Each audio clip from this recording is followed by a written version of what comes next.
Este domingo, en Chile, celebramos la fiesta de la Epifanía, que en algunos lugares del mundo se celebra siempre el 6 de enero, pero en Chile se traslada al domingo más cercano. Esta fiesta recuerda la visita de los Reyes Magos a Jesús. El significado más profundo de esta fiesta es que Jesús es el Salvador no solo de su etnia, el pueblo judío, sino de toda la humanidad, representada por estos sabios que vienen del Oriente. Para nosotros es obvio de que Jesús es el Salvador del mundo, y no solamente de su pueblo, Israel. Pero para los cristianos de las primeras generaciones, esto era una gran novedad. Esto uno lo puede notar, por ejemplo, en San Pablo. En la segunda lectura de la misa de hoy, de su carta a los Efesios, dice: este misterio escondido desde la antigüedad, ahora ha sido revelado, que Jesucristo es el Salvador de todos los pueblos. Para San Pablo era algo asombroso, que a él mismo le había costado mucho aceptar, y por eso que él antes había perseguido a los cristianos. Pero después se dio cuenta que él estaba equivocado y que Jesús realmente es el Salvador de todos los pueblos, del pueblo judío y también de los demás pueblos. Esta fiesta viene a cumplir la profecía de algunos textos del Antiguo Testamento, como por ejemplo la primera lectura y el Salmo de hoy día, de la misa de hoy, en que se dice que a Jerusalén vendrán personas de todas las naciones, en caravanas de camellos y dromedarios, trayendo regalos al rey de Israel, a este rey que trae la justicia, y que le traerán como regalos oro e incienso. Los magos de Oriente, con su visita a Jesús, cumplen dichas profecías del Antiguo Testamento, que el Mesías, el Salvador de Israel, iba a ser también el Salvador de toda la humanidad. Este es el primer punto y el más importante que quería compartir con ustedes. El segundo punto es sobre la pregunta que muchos se hacen. Aquí en la misma de la Radio Agricultura se hablaba del Jesús histórico en los días antes de Navidad. Y la pregunta era: ¿es verdad histórica? ¿Ocurrió realmente esto? Bueno, aquí está la pregunta sobre esta visita de los Reyes Magos. ¿Es simplemente una historia bonita para mostrar este punto anterior, que Jesús es el Salvador de todos los pueblos? ¿O para indicar que Jesús es el nuevo Moisés? Recuerden que Moisés también era de un tiempo en que se asesinó a muchos bebés, muchas guaguas, había que tirarlas al río Nilo, ¿se acuerdan? Y Moisés fue salvado, ¿ya? Bueno, ¿es solamente un símbolo o es algo que ocurrió verdaderamente? Esta es una pregunta válida, y la respuesta es, en primer lugar, que si no fuera una verdad histórica, como la entendemos ahora, no importaría tanto. Hay muchas partes en la Biblia, como por ejemplo la parábola del hijo pródigo, que no pretenden ser verdad histórica, pero tienen unas enseñanzas muy profundas. Por ejemplo, esta parábola, la del hijo pródigo, muestra que Dios nos quiere a los seres humanos como el papá a este hijo que se arrancó a derrochar su plata y después lo acogió de vuelta y lo perdonó.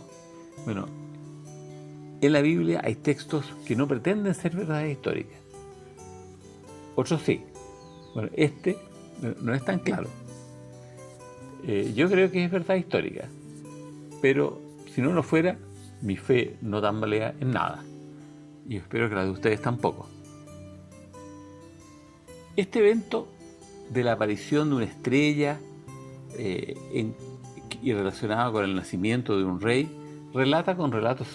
encuadra con relatos similares que había en esa época. Hay textos de grandes escritores antiguos como Virgilio, Cicerón, Suetonio, que narran que en el nacimiento o en la muerte de una persona importante hubo fenómenos astronómicos especiales.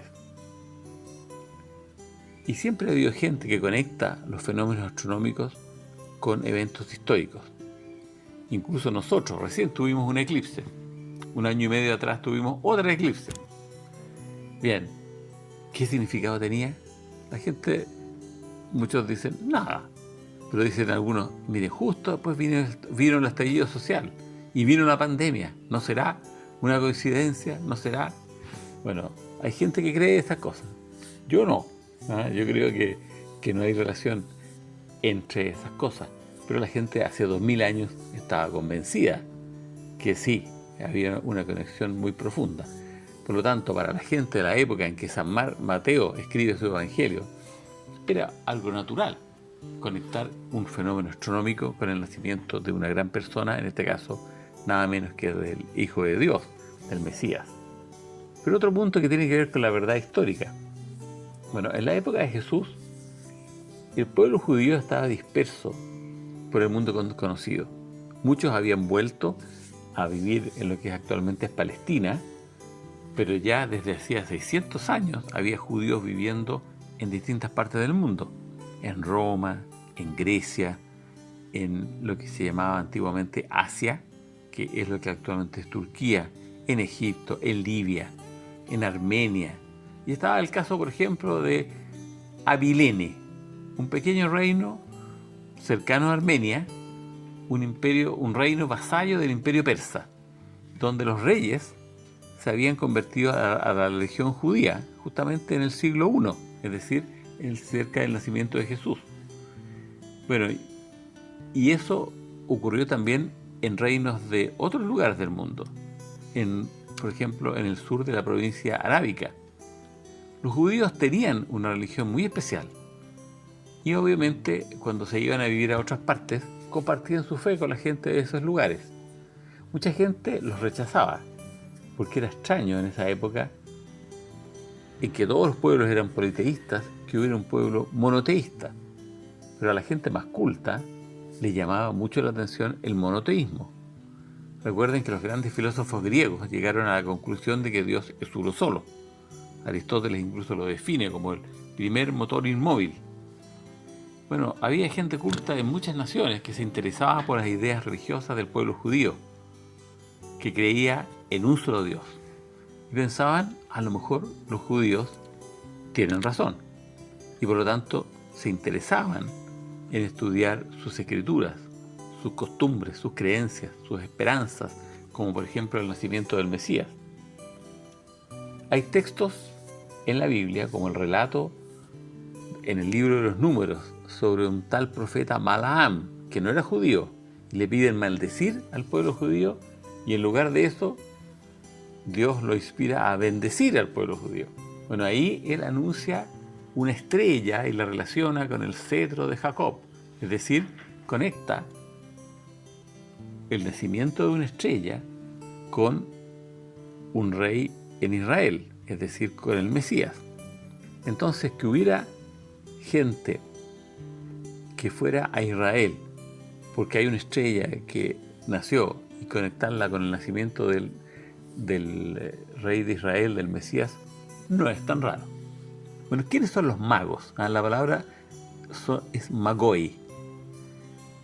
Esa palabra se usa en griego para varios significados. Algunos son gente muy sabia, otros son los sacerdotes del Antiguo Testamento y otros son como algunos charlatanes que hacen magia, en realidad. Como un tal Simón el Mago, que aparece en los Hechos de los Apóstoles. Aquí seguramente se refiere a los sacerdotes de la religión persa, que era una religión dualista, que creía que había dos principios, el principio del bien y el principio del mal, y ambos igualmente poderosos. Entonces los sacerdotes eran expertos en el bien, y el bien se identificaba con la luz. Y como los astros, el sol, la luna, las estrellas, tienen luz, entonces ellos eran también astrónomos. Bien, y como toda la gente de esa época, buscaba en los fenómenos inusuales de los astros astronómicos, como por ejemplo una nueva estrella, un cometa, la conjunción de planetas, que ocurrió en Chile hace poquito, o sea, en el mundo recién. Bueno, estas cosas la gente le buscaba significado. Bueno, eso de ser astrólogo, que ahora lo miramos como un poquitito como supersticioso, bueno, gente como Kepler, uno de los grandes científicos, que fue el que dijo que la órbita de la Tierra alrededor del Sol no era circular, como había dicho Copérnico, sino que era elíptica. Bueno, Kepler era astrólogo, además de astrónomo, ¿ya? Entonces era bien común, hasta hace no mucho tiempo, juntar los fenómenos astronómicos con eventos de la vida de la humanidad o de la vida de cada persona. En resumen, aunque no hay evidencia histórica de la visita de los magos al niño Jesús, no es increíble que un grupo de sacerdotes de una religión que estudiaba los astros en zonas del mundo donde se admiraba la religión monoteísta del pueblo judío, estudiándose sus escrituras, hubieran viajado a Jerusalén buscando al nuevo rey de Israel que traería la salvación a todos los seres humanos. Les deseo un feliz año 2021, que Jesús haya nacido en sus corazones y permanezca siempre con ustedes.